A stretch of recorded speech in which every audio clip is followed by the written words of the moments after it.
नमस्ते. आज आपण बनवणार आहोत मैद्यापासून खुसखुशीत चकली. त्यासाठी 2 ग्लास मैदा, या मापाने मी 2 ग्लास मैदा घेतलेला आहे. आता आपण याला असं बांधायचंय. इथून कुठूनच हवा नाही गेली पाहिजे याची काळजी घ्या. उंडा भिजू द्यायचा नाहीये. जास्ती फिट्टही नाही बांधायचं आणि जास्ती सैलही नाही, मीडियम बांधायचे, म्हणजे परत आपल्याला गोळा फोडताना अडचण येणार नाही. इथे कुकरमध्ये पाणी घ्यायचे.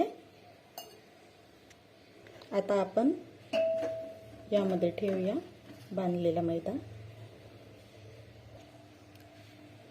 चकलीचं पीठ कुकरला लावत असताना शिट्टी काढून घ्यायची आहे.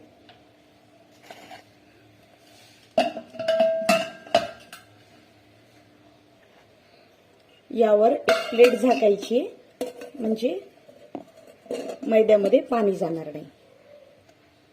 याला आपण 15 मिनिटांसाठी मीडियम गॅसवर ठेवायचे. आता आपण याच मापाने अर्धा ग्लास मूग डाळ शिजायला घालायची आहे. तुम्ही पाहू शकता 15 मिनिटांनंतर मैदा शिजून असा झालेला आहे. याचा एक घट्ट गोळा झालेला असतो, तो गोळा फोडून आपण हे पीठ चाळून घ्यायचे. आपला मैदा इथे चाळून झालेला आहे. आता आपण चकलीसाठी पीठ मळूयात. त्यासाठी चवीनुसार मीठ, चकली मसाला आणि तीळ हे आपण यात घालायचे. इथे आपण मुगाची डाळ शिजून घेतली होती, त्या डाळीमध्ये आता हे चकलीचं पीठ मळून घ्यायचे. आपलं चकलीचं पीठ मळून झालेलं आहे.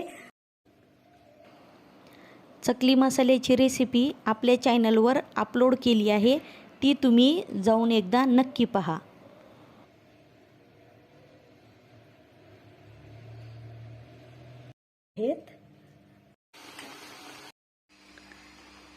हे पहा, आपली खुसखुशीत खमंग चकली तयार झालेली आहे. पहा किती खुसखुशीत आणि खमंग झाली आहे.